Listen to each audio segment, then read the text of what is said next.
When you sit down to have a meal with your family, what are you eating? I wanted to find out. Cheers! My name is Beryl, and this show explores how our foods can bring our different cultures together. The theme on Pan Pals today is family meals. This is so different than anything I've ever done, but the directions are clear. I do not zest lemons ever. Italian, but make it Chinese. We're kind of in the Chinese, but make it Italian with our big stock pot. For this episode, I paired up Randy and Cara to swap their favorite family meal recipes. Randy and his dad will be cooking Cara's Italian sausage pasta, and Cara will make their Chinese steamed eggs and pork. And for fun, they'll share their dishes with their families as well. So let's get started. Dear Cara, my name is Randy, and today you'll be making my favorite dish growing up, steamed eggs with minced pork. I am the son of 2 Chinese immigrants. Growing up, I was spoiled by amazing food because my dad's been a chef for 50 years. All right. He would cook all this amazing food for us to eat. Food has always brought our family together, and there's so much tradition and thousands of years of legacy with Chinese cuisine. I've never done a wet marinade on a ground meat before, so I hope I'm doing this correctly. Steamed eggs by itself is a canvas that you can decorate with really anything. There's a bit of nuance here because you have to use a pretty specific water to egg ratio, roughly about 1.5 to 1. Right, there we go. The type of dish that you use also matters. I got this special bowl. He said it was important to have a wide surface area and be kind of deep. Hopefully this does the trick. Steaming as a cooking technique in general is a big part of Chinese cuisine. There are a few challenges with this dish. One of the hardest parts is getting the dish out of the steamer or wok or whatever you're using. There's a small physical margin of area to lift it out. Just be careful when you're lifting the plate out. Oh my God, I just dropped the whole thing in the thing. The whole thing is done. We're gonna have to do a second one. Okay, take 2. This time, instead of a ramekin, I'm gonna use this steamer tray, which should be more stable. And I'm gonna use saran wrap instead of covering it with a plate. And I'm going to use oven mitts or something so I don't burn my hand. Steamed eggs is a classic, and it just reminds me of family. And it's just a way to bring our family together. So here is the dish. Now that I have my own kids, I cook for my family a lot more. And just when you see people eat a bite of your food and the satisfaction that they get from eating it, you just feel a sense of pride. You did good, Cara. Cara, I hope you love this dish as much as we do, and I can't wait to cook yours. Love, Randy. Okay, we made it. This was quite an experience. I'm glad to be here at the other end. I've never, ever had eggs this texture before. It's like pudding. It's so silky. It's so delicious. Really good. You could definitely use sausage to do this so you don't have to season the meat. Flavoring ground pork is like sausage making, but I love the way that this one is seasoned. I don't use oyster sauce very often, but I don't know why, because I really love it when I go out to eat. I genuinely wasn't sure how like steaming specifically pork would taste, and I'm just so pleasantly surprised by the texture, how silky it is. I'm definitely gonna use this egg technique going forward, absolutely. I would never have thought to add water to my whisked eggs. I'm scared. Usually it's like cream or something like that, and it's incredible what the water did. I think that this definitely sparked an interest for me in cooking Chinese food myself. Okay, I think I did.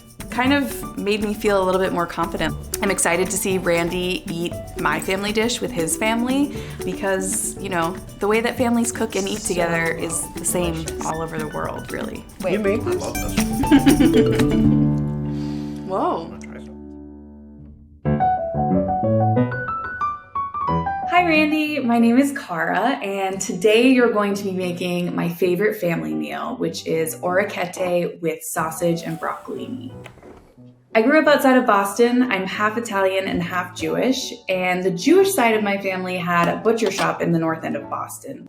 Even though pork sausage is not a traditionally Jewish food, My family sold and made a lot of it. 呢啲有啲皮咁可以，你有冇讀過？唔知我知，除咗皮㗎。 At the end of stuffing and linking all of the sausages, there was always a little bit of loose sausage left in the bottom of the stuffer. So we would always collect that and bring it home to make pasta dishes with it, like this one. My experiences growing up led me down my own culinary path, and today I am a 4th generation butcher, and I even have my own sausage company. It's called Seymour Meats and Veggies, and it's named after my grandpa Seymour. OK， 而家得啦嘛。 So you're going to quickly blanch your broccolini, which I like using in place of broccoli because it's a little bit more tender, it has a milder, sweeter flavor, and a more vibrant green color. Orecchiette means little ear in Italian because they're shaped like little ears. The indent in the middle of the pasta does a really wonderful job holding all of the rendered pork fat and crispy bits of pork. This dish is super simple to make, but I would say the hardest part about making it is not panicking. If it looks like you have a watery mess once you add your pasta water, it's okay. It does look kind of watery. 你焗夫係咪太多水啊？你就倒落去就咁咪索晒水咯。He trusts, he knows. It will create a beautiful sauce if you just give it some time. I think eating together is important because it allows everybody to sit down in one central place at the end of the day and connect with each other and talk to each other. Growing up, we ate dinner together every single night. We all sat down as a family and everybody ate the same meal. To me, this dish tastes like being cozy at home with a full belly and all of the people that I love. I hope you enjoy cooking this dish as much as I loved cooking yours. Love, Cara.